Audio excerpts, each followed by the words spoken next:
diffère.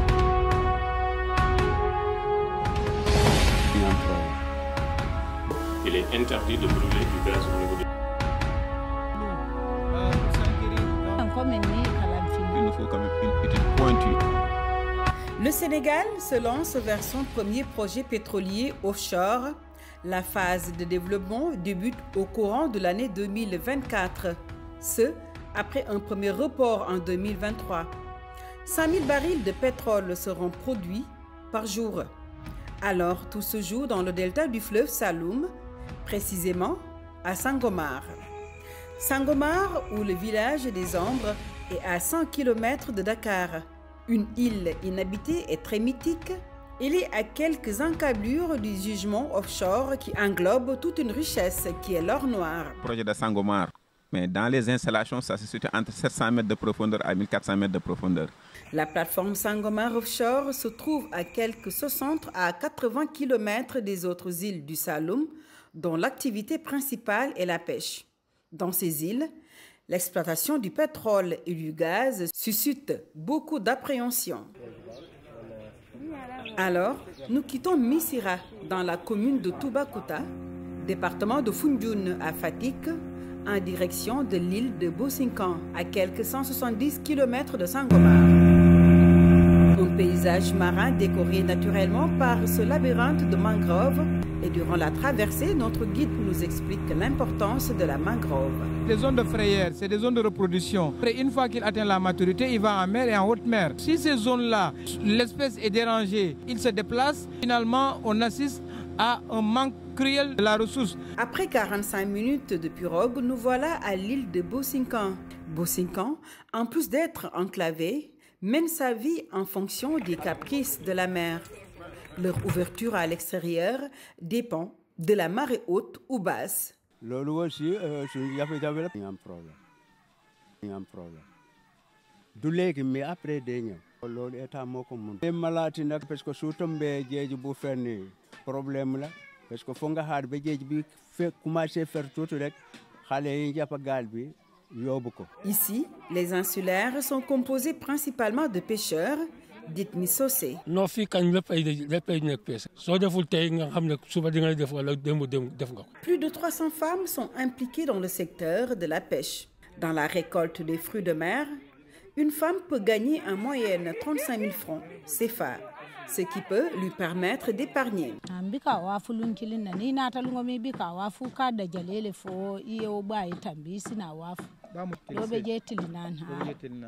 Dobe je kawulu soto dol kata fo wulu worola dol kawuli saba soto dol kawul nan afen soto jere kan katunga soto le fo nin ko min nyinta ma wulta to momi ko bato ta ni mol ye nganya bo ko le chika ya sa ya di mol la pour eta enta manna anyo ka ya di mola na eta. Selon les chiffres de l'ANSD, l'Agence nationale de la statistique et de la démographie du Sénégal, en 2019, les débarquements dans la région de Fatick tournaient autour de 16 548 000 tonnes de poissons et plusieurs variétés de ressources halieutiques.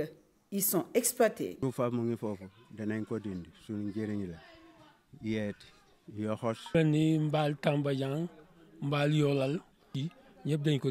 En plus de ses retombées financières, la mangrove est une aubaine pour les femmes de Bosinkan. Hormis les ressources halieutiques, elles rentrent également avec du bois.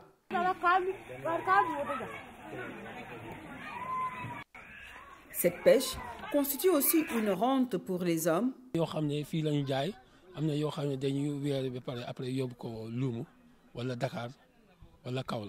Dans ce village, la pêche est leur seul moyen de subsistance. Aujourd'hui, les insulaires sont d'avis que la pêche, qui est déjà menacée par les changements climatiques, risque de l'être encore plus avec l'exploitation du pétrole et du gaz. Mais ñun ñi nekk ci wet bi aussi am nañ ci xalaat. Pétrole côté bi mu amee su amee foofu doole lool day rey mangro yi te mangro yi jën yi foofu la ñu dundee yoxo si foofu la jógee. Bosinkan est certes à 70 km de la plateforme Sangomar, mais les riverains sont convaincus qu'ils seront aussi bien impactés que les autres. Lu mu sore nii xaw ma ñaata kilomètres la dina ñëw de.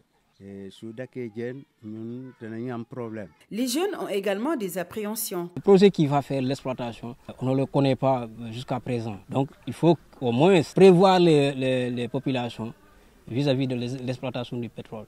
Un comité de pilotage a été mis sur pied à Bosinkan pour recueillir les préoccupations des populations. Beaucoup de questionnements sur l'exploitation future du pétrole et du gaz.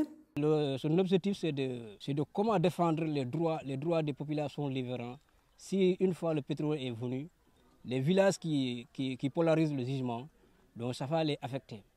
Donc une fois, si cet impact est venu, donc à quoi les populations vont vivre? Ces appréhensions sont-elles les mêmes dans les autres îles du delta du Saloum, à l'image de Bitenti? En 2024, le Sénégal entre dans l'ère de l'exploitation du pétrole et du gaz et tout se passe en mer. Et les îles de Bosinkan, Bitenti, entre autres, sont des îles où les communautés s'activent dans la pêche. Cette pêche est-elle menacée avec l'exploitation du pétrole et du gaz? En tous les cas, les appréhensions, les attentes des populations sont nombreuses, mais également les inquiétudes restent fortes. Aujourd'hui, nous avons vu les populations de Bosinka. Nous allons nous rendre à présent à Bitenti, qui se trouve à 70 km de la plateforme de Sangomar. Donc nous allons y aller avec Papis Boyan. Alors, cap sur l'île de Bitenti. Pour le capitaine de la vedette, il nous faut nous dépêcher avant la marée basse. Au cas échéant, difficile d'accès à l'île. Lors de la traversée, notre guide revient sur les différentes préoccupations des populations. Bien que la pêche artisanale a des limites, parce que c'est dans les 12 000 miles. Les 12 000 miles, c'est les 21-22 km à partir de la côte. Mais la pêche industrielle est là à côté aussi. Alors s'il y a un problème au niveau de cette zone, la zone de la pêche industrielle, naturellement également, il va avoir aussi des problèmes dans la zone de la pêche artisanale. Après quelques minutes de pirogue, nous approchons de l'île et les palétuviers sur la plage servent de repère. La beauté du paysage est frappante, la plage est toute calme. Il est midi passé. Nous entrons dans l'île où également la nature est accueillante. Ici, difficile de rencontrer une femme sans port de gilet de sauvetage. Soit elles vont à mer ou elles en reviennent. Les femmes de Bitenti sont reconnues pour cette pêche des produits halieutiques. C'est leur quotidien. Elles récoltent les fruits et les commercialisent à l'image de Fatou Diouf. Ici encore, des interrogations et une peur bleue affichée.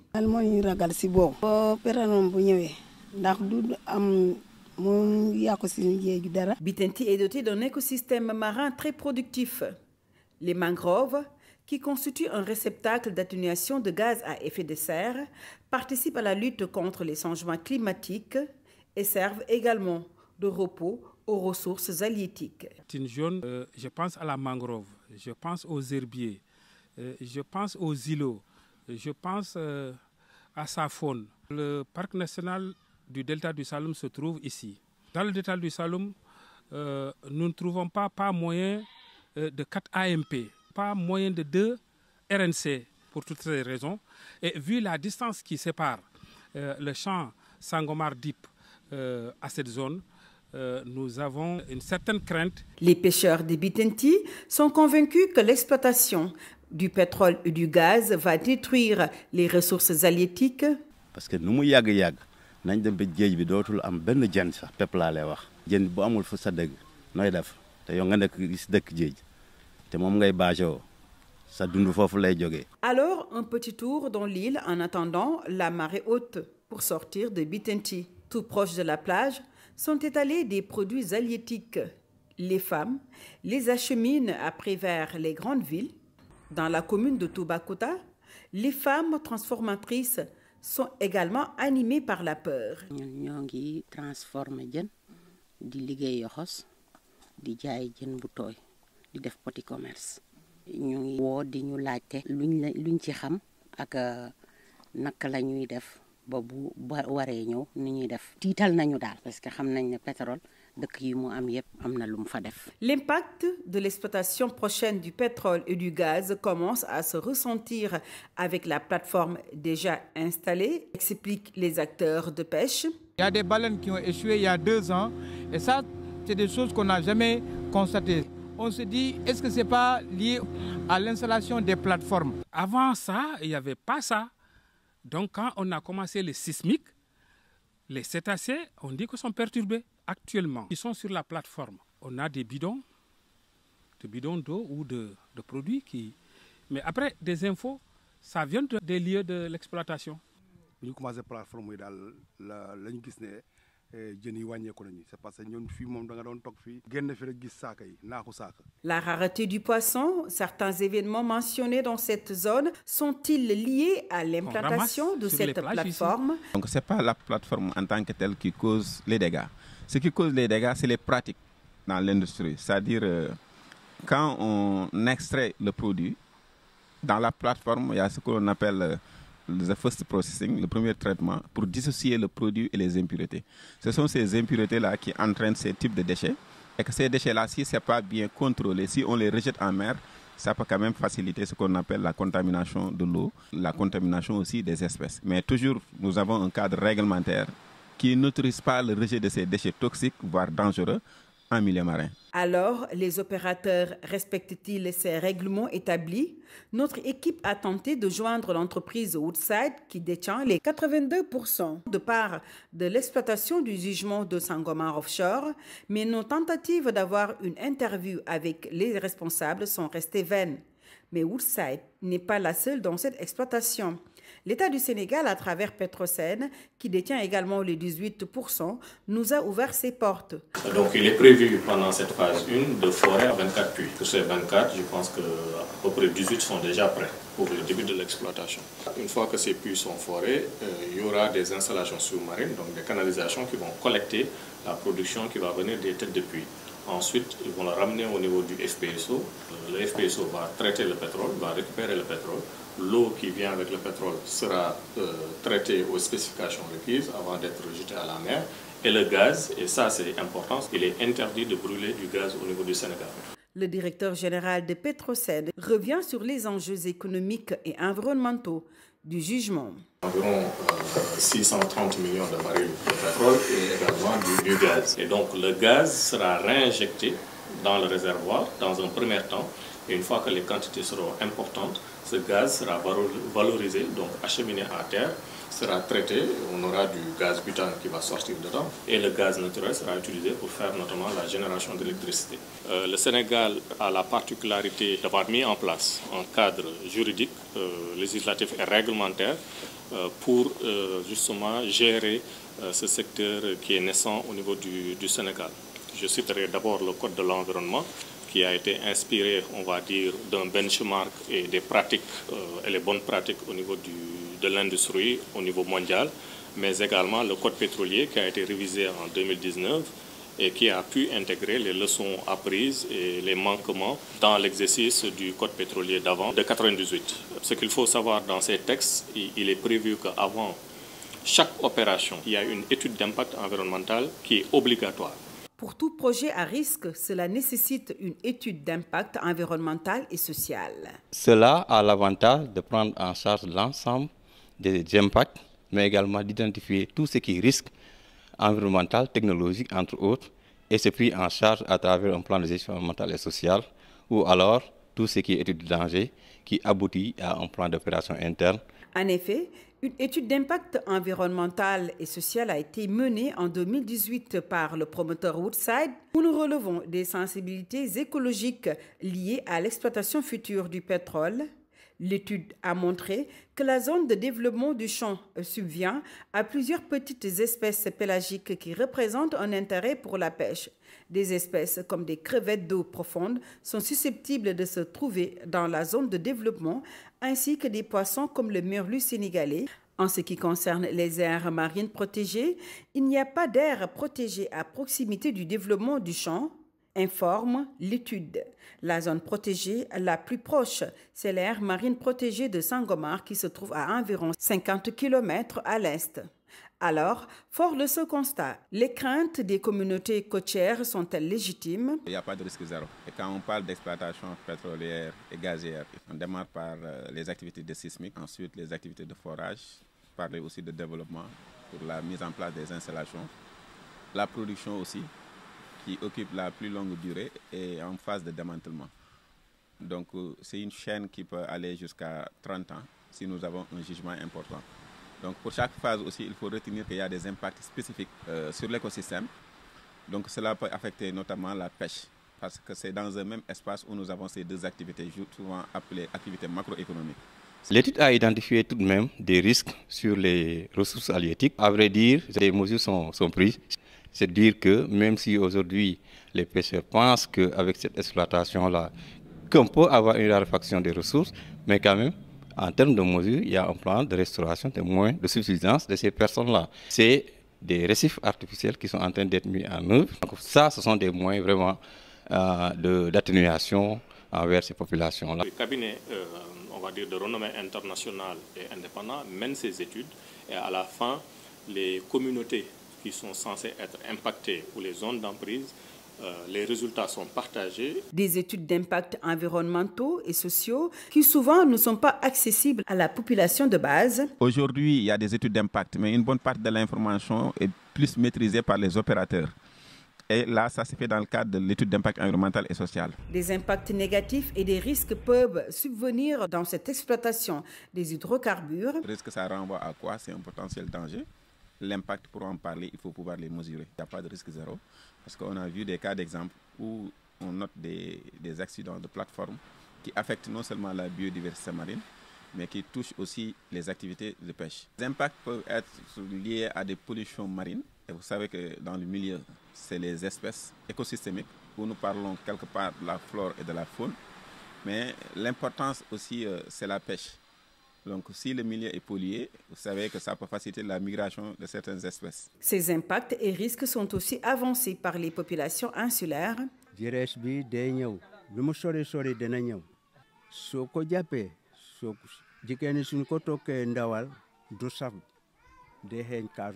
Certains vont plus loin dans leurs interrogations. Si jamais il y aurait un accident comme des éruptions de pluie, ou bien du côté de l'État Petrosen, jusque-là, on ne nous a pas dit comment on pourra faire face en cas de marée noire. En effet, ces catastrophes et autres accidents ne sont pas à exclure dans une exploitation de pétrole. Ça, c'est naturellement le risque le plus gros qui a été identifié lors de ces études d'impact environnemental, notamment sur Sangomar, qui est un champ qui va produire du pétrole. Donc déjà, il y a des mesures qui ont été prises pour éviter qu'il y ait une marée noire.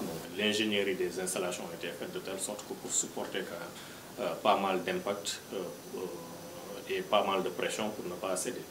Mais au cas où il y aurait des fuites, on a mis des capteurs au niveau de ces installations pour détecter le plus rapidement possible ces fuites. C'est la ASMAR qui coordonne aujourd'hui en cas de pollution toutes les interventions au nom du gouvernement du Sénégal. Et toutes les dispositions sont prises à ce niveau-là, et la ASMAR également, à tous ces plans-là. Et donc, en cas d'accident, on sait exactement ce qu'il faut faire. L'exploitation du pétrole au Sénégal est une chose nouvelle pour les Sénégalais. Et souvent, la compréhension autour de ce projet est minime malgré les efforts des autorités en charge de cette production.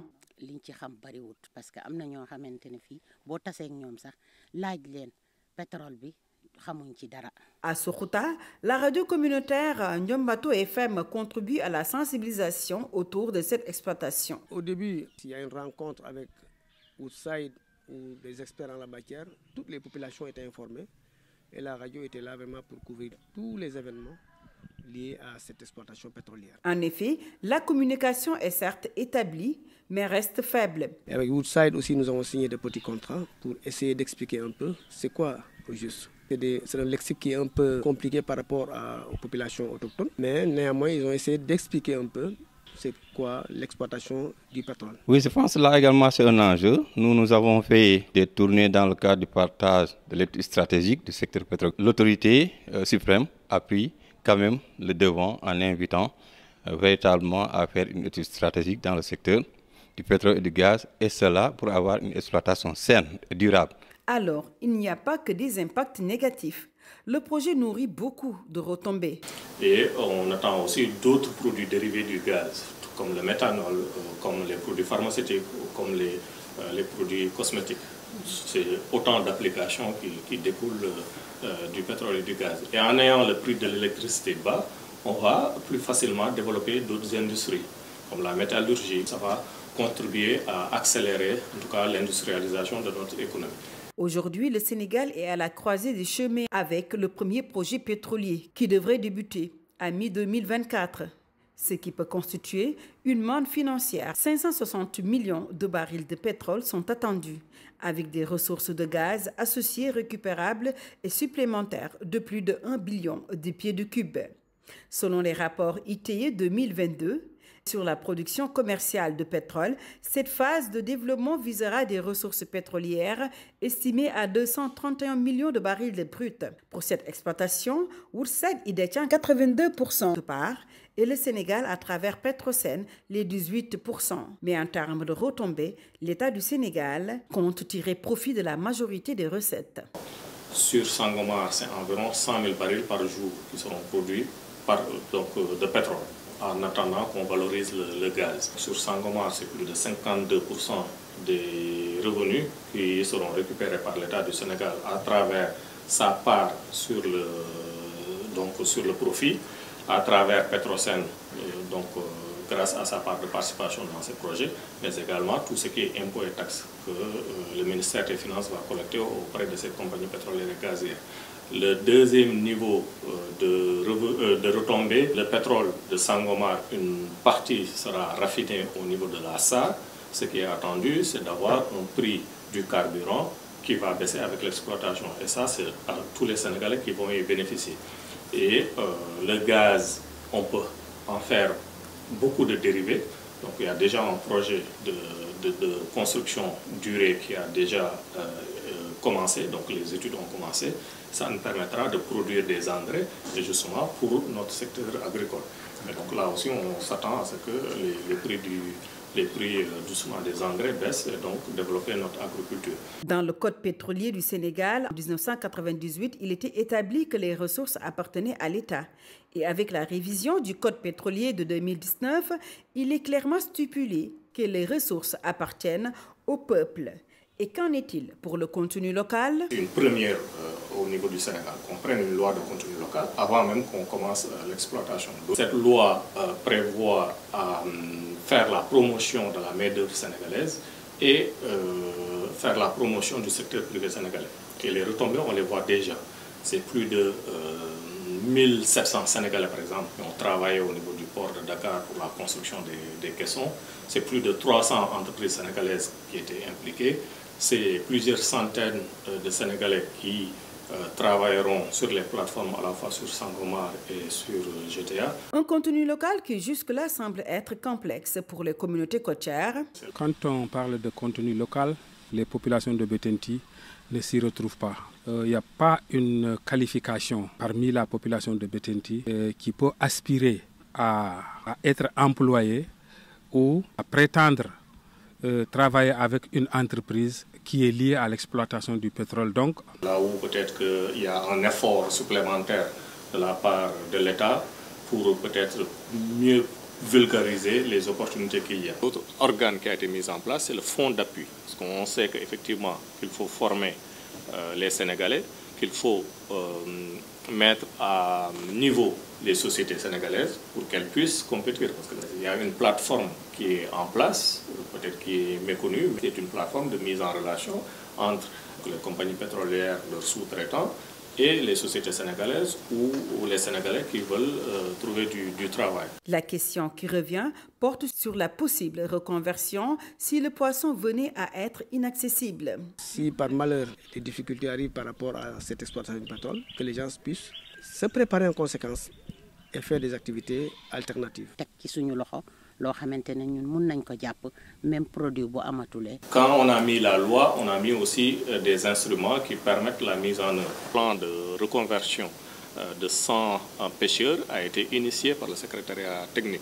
C'est dans ce cadre que les attentes des communautés côtières sont fortes.